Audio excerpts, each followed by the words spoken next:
Salut à toutes, salut à tous, bienvenue sur la 4e étape de l'UAE Tour. Tadej Pogačar a pris le contrôle du peloton, a pris les choses en main lors de la dernière étape en s'imposant au sommet et en prenant le maillot de leader des épaules de Joshua Tarling. C'est pas aujourd'hui qu'il devrait le perdre puisqu'aujourd'hui c'est une étape pour sprinter, 180 km. Ça grimpe au début sur une quarantaine de kilomètres jusqu'au premier sprint intermédiaire, puis ensuite c'est en pente douce sur une soixantaine de kilomètres avant encore 80 km. En gros, tout plat jusqu'à l'arrivée. On voit mal comment cette étape pourrait ne pas se terminer en un sprint massif. Du coup, les favoris sont assez faciles à trouver. C'est tous les sprinteurs de ce peloton et ils sont nombreux. Jasper Philipsen, Dylan Groenewegen, Fabio Jakobsen, Tim Merlier sont les favoris. Jonathan Milan, évidemment le vainqueur de la première étape.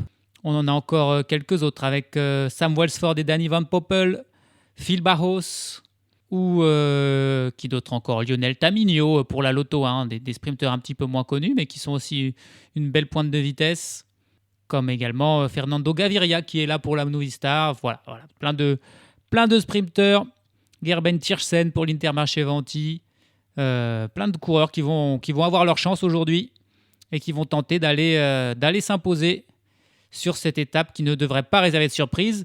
Mais le vrai intérêt de cette étape avant le dernier kilomètre et l'arrivée, ça va être la lutte pour le maillot noir. On va voir qui va prendre l'échappée là, parmi tous nos amis des petites équipes italiennes de la Vini Fantini et de la Bardiani. Est-ce que ça va encore s'étriper aujourd'hui pour ces quelques points à prendre à deux reprises dans l'étape? C'est ce qui va nous animer au cours de ces 180 km de cette 4e étape de l'UAE Tour. La chute de Bellocchi juste devant Armstrong qui est parti dans le terrain. Et attaque de Pierre Rolland. Voilà ce que nous disons depuis le début de ce Tour de France. Une chute terrible.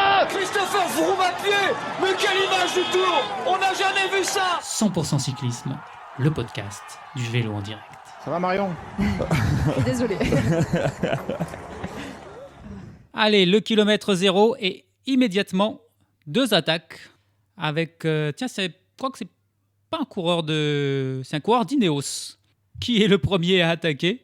On s'y attendait pas. Il a un coureur de la Solution Tech Vini Vantini dans sa roue.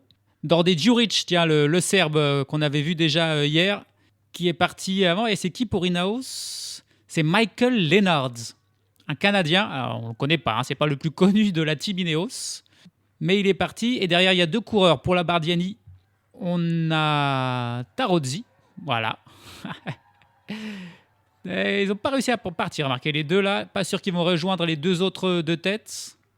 Il avait un coureur de la Vini Fantini dans sa roue qui n'a pas voulu prendre de relais puisqu'il a Djuric devant. Et pour l'instant, ils ne sont pas réussi à sortir. Lennard et Djuric. Djuric, c'est le seul qui a déjà des points au classement du maillot noir. Allez, ils sont 2 à l'avant, mais ils n'ont pas été rejoints par les 2 de derrière pour l'instant. Donc on n'a que Lennard et Djuric en tête. Ils ont déjà pris une quarantaine de secondes d'avance et qu'ils ne seront que 2 à l'avant pour toute la journée. Ça fait vraiment pas beaucoup. On va voir ça. Il n'y a pas un coureur là, de la Bardiani qui veut se joindre à eux. C'est étonnant. Ils ont essayé, mais ils n'ont pas réussi, Tarozzi.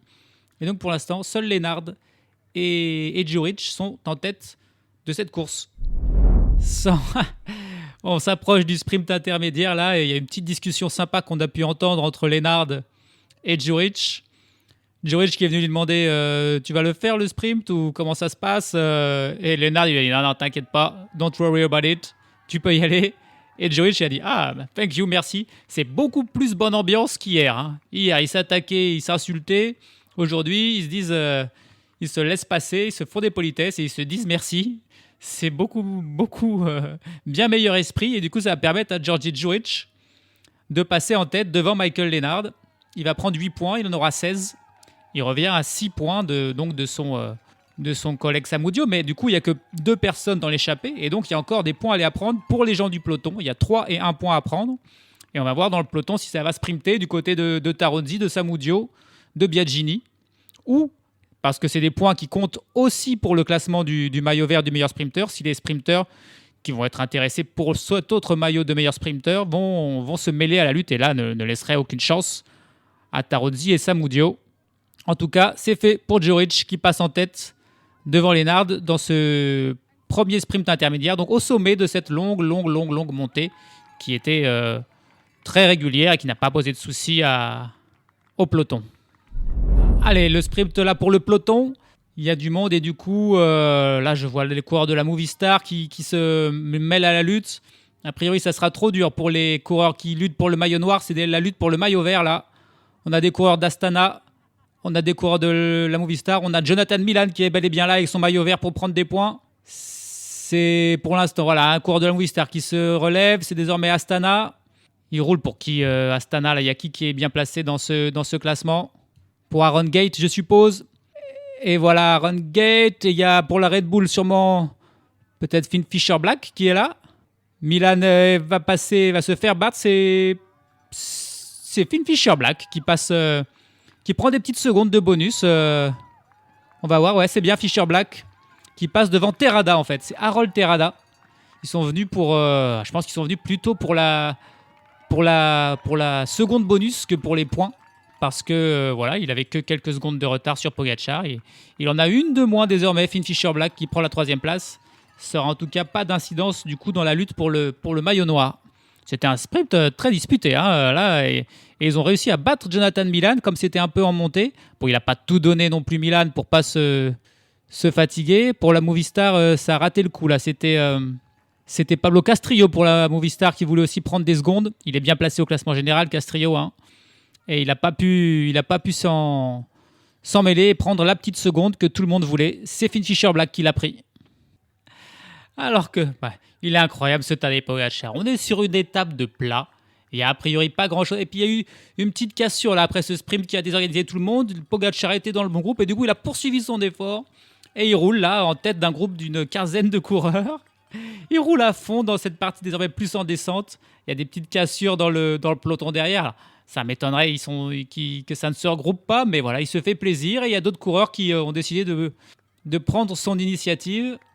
Et du coup, derrière, qui c'est qui roule dans le peloton? C'est la Ineos, je crois, qui roule, qui est pour ramener tout le monde, calmer Tadej Pogačar, l'insatiable Tadej Pogačar, qui même sur une étape comme ça, se permet d'être... Il est en tête, là. Il est en tête de ce groupe, il roule, il se retourne pour voir, mais ça va rentrer. Ça aura mis un petit peu d'animation dans le peloton. On sent qu'il le fait surtout pour s'amuser, Pogačar. C'est pas possible autrement, parce que là, on est à 128 km de l'arrivée.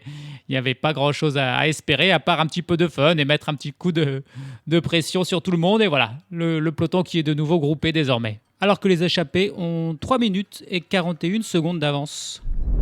100 km de l'arrivée et les deux hommes de tête ont 2 minutes et 32 secondes d'avance sur le peloton. On vient d'apprendre un abandon là, pour une cause inconnue de la part de Thomas Glog, le Britannique de la Visma Lease the Bike.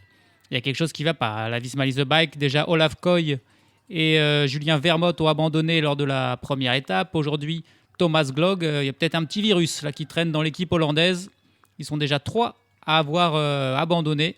100 km de l'arrivée. Alors, on va faire un petit point. Est-ce qu'on se présente Juric? Est-ce qu'on présente Lennard? Bon, j'ai choisi Lennard parce que... il fait partie d'une grosse équipe, Ineos, mais il est complètement inconnu. Je ne sais pas qui c'est, Michael Lennard. Donc c'est intéressant de voir qui sont ces coureurs qui sont dans ces grosses équipes. C'est un Canadien, il a seulement 20 ans. Hein. Voilà. C'est un jeune coureur formé, bien sûr, à l'Ineos Grenadier qu'il a rejoint il y a 2 ans.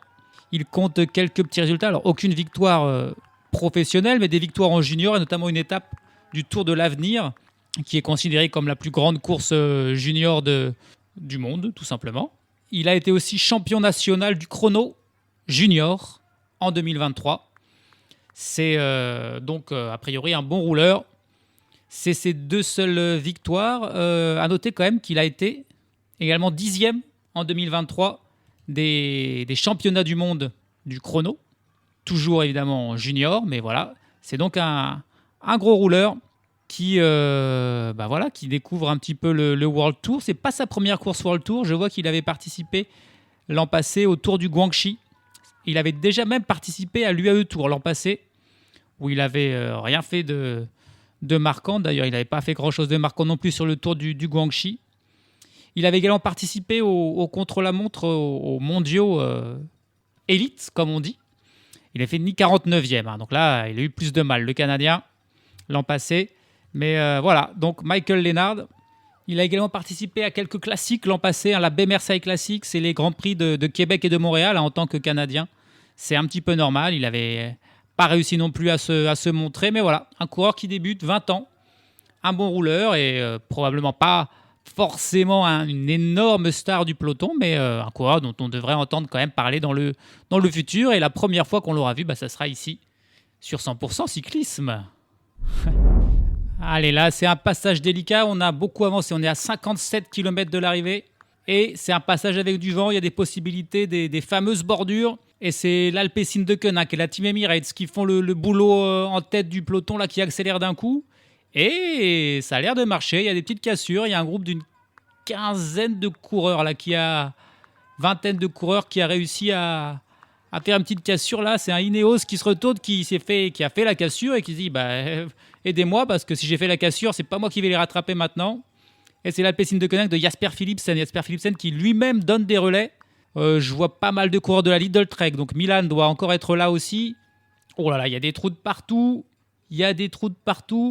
On est loin de l'arrivée, mais il y a des coureurs qui vont se faire surprendre. Sûrement des sprinteurs. Là, on voit beaucoup de Decathlon AG2R là, dans les piégés. Voilà, Lidl Trek, elle passe des relais. Donc c'est sûr que Milan est là. Est-ce que Pogacar est là? Je pense que oui, parce que j'ai vu la Team Emirates rouler. Qui s'est fait surprendre? Beaucoup, parce qu'ils sont que 20 à l'avant. Il y a Tim Merlier qui était lâché, qui a réussi à rentrer au prix d'un effort assez énorme. Ouais, c'est incroyable. On sent que dès que tu as le vent de face, c'est très très compliqué. Joshua Tarling était juste derrière, il allait rentrer. Il a le maillot blanc de meilleur jeune sur les épaules, George Tarling, donc il est facile à repérer. Et il n'a pas réussi, lui, à faire le jump comme Tim Merlier. Et là, il est en gros intercalé entre le groupe de tête et le peloton principal derrière. Et il n'arrive pas à revenir. Donc si même Joshua Tarling tout seul, qui est un si bon rouleur, ne peut revenir, ça veut bien dire que ça roule très très fort devant la Team Emirates. On a la Soudal Quick-Step aussi qui semble rouler. Donc Fabio Jakobsen doit être là. Non, pas Fabio Jakobsen, mais Tim Merlier, oui, bien sûr, Tim Merlier qui est là pour la Soudal Quick-Step. Ouh, c'est un énorme trou désormais. Oh, il y a un gros trou là, entre le peloton principal où il y a 80 personnes et les 20 devant où on retrouve Merlier, on retrouve Philipsen, on retrouve Pogacar. Même si je ne le vois pas, il doit être là. Si, il est là, Pogacar. On retrouve également Milan. Et du coup, pour les échapper, c'est évidemment mauvais signe. Pour les deux hommes de tête, pas sûr qu'ils arrivent encore en tête au second sprint intermédiaire, qui n'est encore pas pour tout de suite. Il n'y a plus que 45 secondes d'avance pour les échapper, alors qu'il y a 20 km, ils avaient 4 minutes. Il y a aussi Phil Bajos qui est dans le bon coup. Il faut voir tous les coureurs qui sont là, ceux qui se sont fait piéger. Au classement général, pas seulement pour l'étape, mais au classement général, je ne sais pas si Finn Fisher Black est là, je ne sais pas si Oscar Onley est là, je ne crois pas. Est-ce que les Movistar Castrillo et Romeo sont là? Je ne vois pas trop de Movistar, donc je ne pense pas. Ils ont désormais 20 secondes d'avance sur le qu'on va appeler le peloton principal, ce groupe maillot rouge, ce groupe Pogacar. Il y a beaucoup de Lidl, j'ai l'impression que toute la Lidl Trek est là, et beaucoup d'Emirates et d'Alpecin de Koenig. Voilà les trois équipes qui ont bien joué le coup. Derrière, on voit qui c'est qui roule. Dans le peloton principal, c'est la Jayco Alula, la Tudor, qui n'ont personne devant. Donc eux, ils n'ont pas le choix. Il faut rouler. Pour l'instant, c'est les deux équipes principales que je vois rouler. Ils ont... C'est ça, 20 secondes de retard. Si la Jayco Alula roule, ça veut dire que Dylan Groenewegen est à l'arrière, lui. Un des bons sprinteurs, un des favoris du jour. Et du coup, les échappés, là, ils se retournent. C'est une immense ligne droite. C'est pour ça qu'on peut faire des bordures. Immense ligne droite sur une route très, très, très, très large. Et en fait, là, on voit tout le monde. Tout le monde se tient en 1 minute. Ils vont être très vite repris. Les deux hommes de tête, Michael Lennard et Dorje Djuric, ils n'iront pas au second sprint intermédiaire. Ce mouvement de course les a un petit peu condamnés. Ça y est, ils sont repris, les échappés, à 51 km de l'arrivée. Et ce groupe de tête a 26 secondes d'avance sur le groupe des perdants. On retrouve toute la Movistar, notamment Castrillo Romeo. On retrouve toute la Ineos, à l'exception de Michael Lennard, du coup, qui lui vient de se faire reprendre par le groupe de tête. Toute la Tudor, toute la Decathlon AG2R aussi. Voilà, beaucoup de joueurs qui se sont fait surprendre. Il va falloir travailler dur pour rentrer sur ce mouvement incité par c'est l'Alpecin de Koenig qui a vraiment fait le coup, bien aidé par la Team Emirates. Ils ont bien joué le coup. Et là, ils ont 23 secondes d'avance entre les deux groupes. Ça fait quasiment 10 km que ça dure, mais ça devrait se terminer. Désormais, ça y est, le groupe bien mené par la Ineos, le groupe de derrière qui va rentrer sur les 20 hommes de tête. Mais que ce fut dur, hein, que ce fut compliqué pour ce groupe de rentrée. Ça y est, la jonction est faite à l'instant. C'était un rythme insensé. Et désormais, on va voir ce qui va se passer. Est-ce que ça va se calmer ou est-ce que d'autres coureurs vont tenter, d'autres équipes vont tenter de faire un coup parce qu'il y a toujours du vent? Ou est-ce que ça va tranquillement arriver groupé jusqu'à l'arrivée désormais? Ah, voilà, c'est ça qu'on veut voir. C'est Manuele Tarozzi qui attaque. Et oui, on se rapproche, on doit être à 10 km là, du sprint intermédiaire. Et lui, il veut ce maillot noir.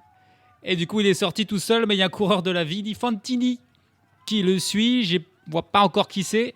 Et qui rejoint Tarozzi assez facilement. Hein, là, Tarozzi il y a encore un autre coureur de la Vini Fantini qui est sorti.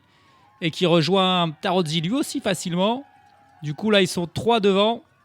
C'est vraiment le duel entre ces deux équipes italiennes pour ce maillot noir. Il est assez incroyable. Alors, on a Juric qui est reparti. Juric avec un autre coureur de la Vini Fantini. Et du coup, eux, ils prennent la route de Tarozzi et ils passent pas un relais. Parce qu'ils sont là pour défendre, on va dire, le maillot noir de Samudio, qui lui n'est pas là. Et un petit peu ensuite, essayer de prendre les points à la place de Tarozzi pour ne pas qu'il se rapproche trop de Samudio. Je pense que c'est ça la stratégie. Alors là, mais non, mais c'est incroyable ce qui se passe. Il y a Samudio qui est sorti finalement du peloton. Et il a passé, on le voyait en fait dans le fond parler à son oreillette et dire attendez les gars, j'arrive. Les deux se sont retournés pour voir Samudio et il y a un des coéquipiers qui a claqué les doigts à l'autre et dit non mais toi, suis Tarozzi. Et l'autre s'est laissé distancer et vient de rejoindre Samudio et il va emmener Samudio désormais jusqu'à Tarozzi. C'était assez énorme comme image où on prévient les deux de devant attendez Samudio arrive et il y en a un qui dit à l'autre attends toi tu suis le Tarozzi, moi je vais chercher Samudio et je le ramène. C'est vraiment c'est une bataille incroyable. Bataille incroyable pour ce maillot noir. Voilà, on pensait qu'elle allait être un petit peu gâchée aujourd'hui. Il ne s'était pas passé grand-chose. Il y avait Juric qui avait pris les premiers points assez facilement. Et là c'est la vraie bataille. On a donc Tarozzi et je pense que c'est Juric dans sa roue. Et puis Samudio, emmené par un de ses coéquipiers un petit peu plus loin derrière. Et le peloton qui est tranquille, hein, qui les laisse s'amuser entre eux là. Ils vont pas aller chercher les secondes de bonif qui auraient peut-être pu intéresser des coureurs puisqu'on a vu que Finn Fisher-Black s'était battu pour en prendre une en début d'étape. Là, cette fois-ci, ça va être entre ces deux équipes italiennes. Alors, il n'est pas encore rentré Samudio, mais s'il rentre, on aura Tarozzi de la VF Group Bardiani Faisané tout seul avec 3 coureurs de la Solution Tech Vini Fantini. Comment il va gérer ça? Sachant qu'en plus, hier, ça s'était pas très bien passé entre eux. Ça va être intéressant de voir ça. Et voilà, les Samudio. Et en fait, c'était Juric qui a ramené Samudio. Donc, quelle journée pour Giorgi Juric à l'échapper devant. Et là, c'est lui qui, en fait, s'est laissé distancer pour ramener Samudio sur Tarozzi. Et avec Tarozzi, c'est Lorenzo Quartucci qui était resté, un Italien de la Solution Tech Vini Fantini. Et donc là, Tarozzi est tout seul face à Fantini, Samudio et Juric. Il tente de faire une attaque. Là d'ailleurs, forcément, il n'a pas vraiment le choix. Mais seul contre 3, ouais, non, ça va pas marcher. Les 3 pour le rattraper, ils n'ont aucun souci. Je pense qu'il vaut mieux qu'il attende et qu'il essaye de gagner le sprint, hein, tout simplement. On est à 4,6 km du sprint, donc vaut mieux qu'il garde un petit peu des forces là. Allez, c'est Samudio qui attaque du coup. Ah oui, forcément, lui il attaque et il sait que Tarozzi est forcé d'y aller en emmenant les 2 autres de la Vini Fantini sans Tarou. Alors s'il l'attaque chacun à son tour, le pauvre Tarozzi là, il va passer un très très très mauvais quart d'heure. Aïe aïe aïe aïe aïe aïe. Samudio qui est parti, mais Tarozzi qui revient sur lui. Est-ce qu'ils vont essayer de le contrer immédiatement? Pour l'instant non. Les 4 sont de nouveau ensemble. Étonnant qu'ils aient pas contré tout de suite là, ça aurait été, je pense, ça aurait été malin. Alors, qu'est-ce qui s'est passé là? On n'a pas vu, mais Tarozzi, désormais, il est derrière avec Samudio et les deux autres Vini Fantini sont devant. Et il s'est bel et bien fait contrer. Il s'est bel et bien fait contrer. Alors, on n'a pas vu l'image, c'est pas possible. Il se passe rien de toute l'étape. Il nous montre pas le moment où il se passe quelque chose. C'est quand même un petit peu dommage. Et là, Tarozzi, il s'est fait avoir. Devant, il y a... ils sont même pas ensemble. Ils courent l'un après l'autre. C'est Djuric qui est de nouveau devant, attendu par l'Italien Quartucci. Et du coup, là, ils sont bien partis. À mon avis, là, les deux, ils vont passer en tête. Et c'est Djuric qui va reprendre les points. Alors, il a été repris. Incroyable. Il a été repris. Et là, il est de nouveau à l'avant. Il a réussi à lâcher Tarozzi. C'est assez fort. Tiens, là, on voit un ralenti où on voit une discussion entre Samudio et Djuric. Et on voit en fait une attaque comme ça, un petit peu à l'intox. Alors du coup, c'est Quartucci qui a attaqué en premier. Et Tarozzi, il a fait « Non, mais, les gars, là, je peux pas suivre toutes vos attaques. » Et voilà, Tarozzi et Samudio sont repris par le peloton. Alors, est-ce qu'ils vont aller sprinter? Du coup, il y aura encore une petite seconde à les prendre. Je pense que ça va rentrer en compte dans le peloton. On va voir si Finn Fischer-Black va de nouveau y aller. On avait vu Oscar Only et Harold Terrada vouloir prendre cette seconde. Puisque du coup, il n'y a plus que 2 hommes en tête. Djuric, de nouveau Djuric et Quartucci. Mais non, mais c'est pas possible. Mais Tarozzi qui retourne. On est à 1 kilomètre. Et Samudio... Ah, c'est incroyable. Non, mais c'est génial. Ils se sont fait reprendre et Tarozzi, il a dû aller se faire oublier derrière et il a attaqué de la gauche du peloton. Samudio était sur la droite, mais il l'a vu. Et on les voyait partir chacun des côtés du peloton et Tarozzi n'a pas réussi à se faire sortir. Du coup, il s'est arrêté, il a coupé son effort. Il est en train de nouveau de se faire reprendre par le peloton, mais on est vraiment proche de l'arrivée là, donc on va voir ce qui va se passer. Je pense qu'ils vont sprinter quand même entre deux pour la 3e place. Waouh, ils donnent vraiment tout ce qu'ils ont pour ce maillot noir. Là devant, ça discute entre Quartucci et Djuric, mais a priori, ça devrait passer pour Djuric sans souci. Et voilà, Djuric qui va donc passer en tête, comme lors de... sans se battre, il n'est pas sprinté avec son coéquipier, mais c'est vraiment fort ce qu'il a fait, parce qu'il a été repris au moment où ça allait extrêmement vite avec le vent de côté. Et ensuite, c'est lui qui d'abord a ramené Samudio sur Tarozzi, et donc il passe en tête. Et derrière, attention, alors je pense qu'il y a Biagini qui est également sorti du peloton là pour prendre ses petits 3 points. Oh là là, la duel entre ces deux équipes. Je pense que ces deux équipes italiennes ne s'aiment pas bien. C'est un petit peu comme Groupama et Decathlon en France qui se battent un petit peu comme ça. Ils s'aiment pas bien. Et là, c'est n'importe quoi. Il y a Samudio qui fait des zigzags. Il a Tarozzi dans sa roue. Je pense que c'est Biagini qui est revenu et qui va le contrer. Voilà, c'est parti. Et du coup, Samudio qui est obligé d'y aller, qui le suit. Tarozzi dans sa roue. On va voir qui va passer en 3e position. Et c'est bel et bien Tarozzi et Biagini qui se battent ici. Et Samudio ne prend pas de points. Et oui, c'est Tarozzi. C'est Tarozzi qui prend la 3e place. Et Biagini qui prend la 4e place. Et Samudio, là, il a pas pu faire. Il passe 5e. Ils se battent comme des lions pour ses points. C'est génial. Alors là, il faut qu'on fasse un petit peu le point au niveau du classement parce que je pense qu'ils sont à peu près tous égalités. Là. Je sais pas. J'ai besoin du tableau. Ah, il y a un petit geste sympa là avec Samudio. Et Tarozzi et Biagini se sont tapés le point en mode, voilà, on se fait une belle bataille, mais dans les règles de l'art. Donc voilà, c'est quand même... ça va mieux qu'hier où on avait l'impression que c'était tendu. Aujourd'hui, c'est un petit peu plus tendu. C'était une vraie bataille à la régulière.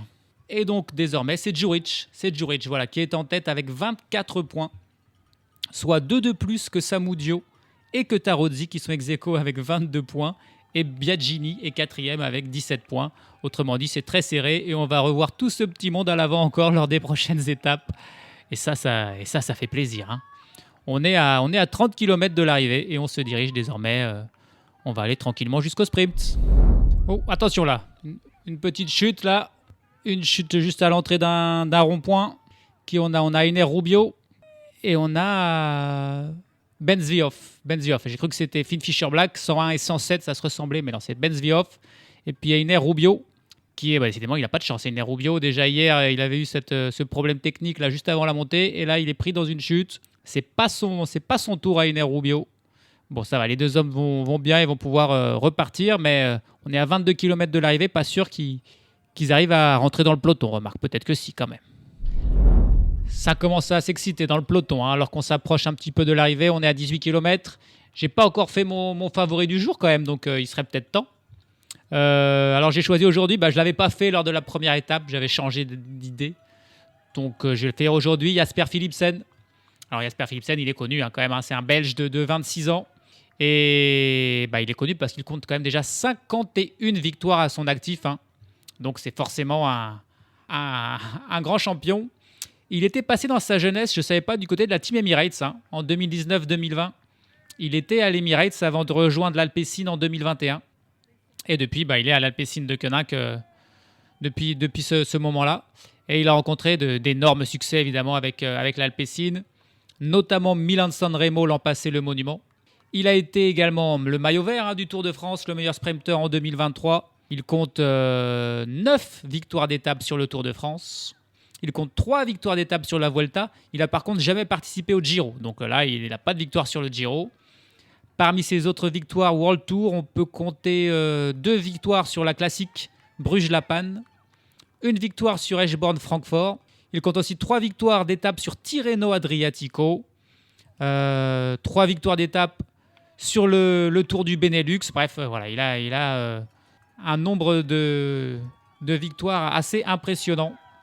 Et clairement, il est là. Alors, il a dit que cette saison, il allait s'axer un peu plus sur les classiques que sur les victoires d'étape dans les courses par étapes. Mais voilà, aujourd'hui, il est là. Il sera clairement un des grands favoris du jour. Mais il y a beaucoup d'autres sprinteurs face à lui. Il aura fort à faire, surtout que il n'est pas avec son poisson pilote, le meilleur poisson pilote du monde, Mathieu Van Der Poel, qui d'habitude l'emmène partout sur les succès sur le Tour de France. Sans Van Der Poel, c'est forcément un petit peu plus compliqué. Alors que dans le peloton, voilà, le rythme est vraiment élevé et il y a des petites cassures et encore une fois des cassures à cause du vent. Attention à ne pas se faire surprendre là par des sprinteurs. On a une quarantaine de coureurs devant, 5-6 coureurs intercalés et un autre groupe de 20-30 coureurs derrière. Il y aura des dégâts à l'arrivée. 10 km de l'arrivée, on a bel et bien 2 groupes. Une trentaine de coureurs à l'avant et encore des piégés derrière. On a vu notamment Ivan Romeo, le 4e du classement général qui a tenté de faire le jump et qui n'a pas réussi. Il est repris par le groupe derrière. Carlos Rodriguez, a priori, s'est aussi fait surprendre. On a qui d'autre je ne suis pas sûr que je me demande où est Philipsen. Parce que je ne vois pas d'Alpecin de Koenig rouler dans le premier groupe. On a Tim Merlier puisqu'on roule pour la Soudal Quick-Step. On a pas mal de Lidl Trek, encore une fois, toujours bien placé la Lidl. On a beaucoup de Jayco Alula aussi, donc Groenewegen doit être là. Fabio Jakobsen, est-ce qu'il est là pour la Team Picnic PostNL? Je ne suis pas sûr non plus. Il y a 23 secondes d'écart entre les deux groupes. Il va falloir... et le groupe derrière, il est quoi? D'une quarantaine, cinquantaine de coureurs. Ça serait intéressant de savoir qui est où. 141. Non, Fabio Jakobsen, il est derrière. Fabio Jakobsen, il est piégé, ça c'est sûr. Et je vois beaucoup d'Alpecin ici, donc je ne suis pas sûr que Philipsen ne se soit pas fait piéger aussi. Allez, Finn Fischer-Black aussi qui est piégé. Finn Fischer-Black aussi qui est dans le groupe derrière. Ça en fait des favoris du général qui se sont fait avoir. C'est pour ça que la Team Emirates, Pogacar évidemment est devant, roule. Et Pogacar lui-même d'ailleurs passe un relais en ce moment même. Il ne se cache pas, Pogacar, c'est lui qui est en tête du premier groupe et qui roule. 4,8 km de l'arrivée, 13 secondes d'avance pour le groupe Pogacar, avec également donc Tim Merlier, avec Fabio Jakobsen, décidément, avec Dylan Groenewegen, avec Jonathan Milan. Ils sont tous là avec Pogacar évidemment, et puis le groupe derrière avec Philipsen, avec Jakobsen, avec Finn Fischer-Black, avec Carlos Rodriguez, avec la Movistar, qui est à 12 secondes derrière. Est-ce qu'ils vont réussir à rentrer là avant le final? Même s'ils y arrivent, ça va être compliqué de participer au sprint derrière. Ah non, il est là, Philipsen. Il est en dernière position du groupe de tête, Jasper Philipsen. Mais alors, je crois qu'il n'a pas d'équipier, c'est pour ça qu'il se cachait derrière. Il est là, Philipsen, il est dans le bon groupe. Et ça roule à fond. C'est surtout Emirates qui roule, clairement. C'est pour le général, pour se débarrasser de Finn Fischer-Black, de Carlos Rodriguez, de Romeo, de Castrillo, je crois, qui n'est aussi pas devant. Je ne sais pas où est Oscar Only non plus. Est-ce qu'il est devant, derrière? C'est compliqué, mais c'est en train quand même de revenir. On est à 3 km, il y a 11 secondes. Et ça semble en train de quand même, malgré tout, de se regrouper. Ouais, ça se regroupe, le vent a un petit peu tourné. Et ça va se regrouper. Mais ils ont stressé. Ils ont stressé. Après, c'est pas le peloton entier. Il y a 60, 70 coureurs. Et il y a encore des coureurs derrière. Emirates qui continue, mais là, il faudrait peut-être leur dire que ça ne sert plus à rien parce qu'ils n'ont pas de sprinter vu que Molano a abandonné et le groupe est de nouveau reformé. Maintenant, c'est aux équipes de sprinters de se montrer. Une belle ligne là, on est à 2 km. Belle ligne pour la Jayco Alula de Dylan Groenewegen. Ils sont nombreux, ils sont 4. Il y a aussi beaucoup de monde de la Lidl Trek. Le vent de face dans cette longue ligne droite pour finir. Ça aura son importance aussi, il faut être bien placé. Des coureurs de la Movistar qui doivent remonter, Gaviria peut-être qui doit être là. La Red Bull aussi qui remonte pour Van Poppel ou Welsford qui doivent encore être là. Ouh, attention, ça donne des petits coups là. C'est la flamme rouge. Ouh, ça donne des coups d'épaule. Allez, c'est la Red Bull désormais en tête et la Jayco Alula qui prend le relais et semble lancer le sprint. La Jayco, Groenewegen en 3e position, mais attention, il a déjà plus qu'un coéquipier devant lui, c'est un peu loin pour Groenewegen. Il a 2 coureurs de la Red Bull dans sa roue, et derrière c'est la Lidl Trek. On a des coureurs de la Tudor aussi qui sont bien placés. Et c'est parti, Groenewegen qui lance déjà, mais on est loin, on est très loin, Groenewegen, et il se fait doubler par l'équipier de Jonathan Milan. On a l'équipier d'Andy Van Poppel aussi qui lance, et c'est parti pour Milan désormais qui lance. On a Gaviria dans le mix, Milan qui pour l'instant en tête. On a Tim Merlier aussi qui est là, qui revient derrière, mais pour l'instant Milan semble être plus fort. Milan qui continue, et Milan qui gagne. Oh, il y a Philipsen qui revenait aussi de l'autre côté. Je pense qu'il prend la 2e place, Philipsen, mais il n'a pas dû doubler. Il n'a pas dû doubler Milan quand même. Ouais, il lève la main, Milan. Il lève les 2 mains, il est content, il le sait. Il a gagné, j'ai envie de revoir le ralenti quand même là. Philipsen, je ne l'ai pas vu. Et là, d'un coup, là, à la toute fin, il a jailli dans son maillot gris, qui est vrai, est assez discret. Et il a jailli, mais un tout petit peu trop tard. Il devrait finir 3e. Allez, on voit la photo finish. Oh, ça se joue à rien. Mais c'est bel et bien Milan. Waouh, pour 10 cm. 10 cm devant Tim Merlier, qui finalement termine 2e, et Jasper Philipsen juste derrière, en 3e position. Oh, ça s'est joué à rien du tout. Allez, on revoit le sprint au ralenti, avec... c'est Simone Consoni qui fait le lead pour Jonathan Milan parfaitement. Milan, il est dans sa roue, il n'est pas encore en danseuse, il est tranquille, et il lance tôt. Il a Gaviria à côté de lui. Il a Sam Welsford de l'autre côté, lancé par Van Poppel, Merlier pour la Lotto. Philipsen, il est un petit peu bloqué par le coureur de la Lotto qu'il doit. C'est Stefan de Schuitenir, tiens donc, qui est là et qui est un petit peu bloqué. On avait un coureur de la Visma Leasebach, même si Olaf Koui n'est plus là. C'est Daniel Maclay qui était là pour sprinter, qui va chercher un top 10. Mais Milan, lui, il est allé tout droit et il s'impose d'un rien devant Tim Merlier, le champion d'Europe, et Jasper Philipsen. Au classement de l'étape, donc la 2e victoire de Jonathan Milan sur cette UAE Tour. Après la première étape, le coureur de la Lidl Trek double la mise. Il devance les Belges Tim Merlier de la Soudal Quick-Step et Jasper Philipsen de l'Alpecin de Koenig. Daniel Maclay pour la Team Visma Leasebike prend la 4e place devant Fernando Gaviria de la Movistar. Les Hollandais Fabio Jacobsen et Dylan Groenewegen terminent 6 et 7e pour la Picnic Postenel et la Jayco Alula. Phil Bauhaus, 8e pour la Bahrain Victorious. Stefan de Schuitenir, donc un Belge que je ne connaissais pas pour la Lotto, qui fait 9e. Et puis Gerben Tiersen pour l'Intermarché Venti qui complète le top 10. Finalement, c'est un groupe de 82 coureurs là, qui est arrivé ensemble. Et pas de perte de temps pour aucun leader vraiment au classement général. Le dernier de l'étape, c'est l'homme dont on a le plus parlé aujourd'hui. C'est Jorge Djuric qui arrive dernier en compagnie de Carlos Samudio à 5 minutes 20. Et ils n'avaient plus rien dans les jambes et c'est bien normal. Mais Jorge Djuric, il se consolera en ayant donc le maillot noir du classement des sprints intermédiaires devant Manuele Tarozzi et Carlos Samudio. Dans les autres classements, et déjà le classement général, pas de changement. Là, Pogacar devance toujours Tarling et Pablo Castrillo. Au classement par points, c'est Jonathan Milan qui reprend ce maillot de meilleur sprinter devant Tadej Pogacar et Finn Fischer-Black. Et puis, pas de changement, bien sûr, au meilleur jeune, c'est toujours Joshua Tarling devant Castrillo et Ivan Romeo. Demain, nouvelle étape de plat, mais encore plus plat qu'aujourd'hui. C'est-à-dire qu'il n'y aura pas du tout de montée ni de descente. Ça promet un sprint final et ça promet aussi une nouvelle explication pour ce maillot noir entre nos deux petites équipes italiennes dont on est tous devenus fans. À demain pour suivre ça. Salut à tous, salut à toutes.